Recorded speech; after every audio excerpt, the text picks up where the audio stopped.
என்னோட கேர்ள்ஸ் கேங்கோட ரொம்ப நாள் கழிச்சு ஒரு குட்டி அவுட்டிங் பிளான் பண்ணியிருந்தேன். இவ்வளோ நாளில் மீட் பண்ணவே இல்லைன்னு சொல்லவே மாட்டேன்.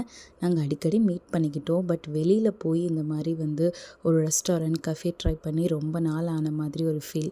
அதனால் திருப்பூரில் ஷெரீஃப் காலனியில் ஒரு கஃபே ஓப்பன் பண்ணியிருந்தாங்கன்னு இன்ஸ்டாகிராமில் பார்த்தோம். ஆம்பியன்ஸும் நல்லா இருந்துச்சு.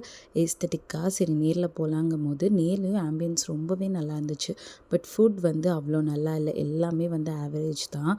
பாஸ்தா ரொம்ப மோசமாக இருந்துச்சு. கடைசியாக கொடுத்துருந்த டெசர்ட் எங்களை சாட்டிஸ்ஃபை பண்ணுச்சு, அவ்வளோதான். பார்க்க அப்படைசிங்காக இருந்தாலும் ஃபுட்டோட டேஸ்ட் எங்களுக்கு அவ்வளோக்கா பிடிக்கவே இல்லை. ஸ்டில் நாங்கள் ஸ்பெண்ட் பண்ண டைம் அவ்வளோ ப்ரிஷியஸாக இருந்தது. ஸ்கூல் டைமில் நான் அந்த மெமரிஸ்லாம் ஷேர் பண்ணிவிட்டு ஒருத்தர் கலாய்ச்சிட்டு காசிப் பேசிட்டு நிறையா ஃபோட்டோஸ் எடுத்துகிட்டு டைம் போனதே தெரியல. அவ்வளோ சூப்பராக இருந்தது. மறுபடியும் ஒரு மெமரி க்ரியேட் பண்ண மாதிரியான ஒரு ஃபீலிங்ஸ். இதே மாதிரி அடிக்கடி மீட் பண்ணிக்கணும்னு நாங்களும் ஒருத்தர் ப்ராமிஸ் பண்ணிக்கிட்டோம்.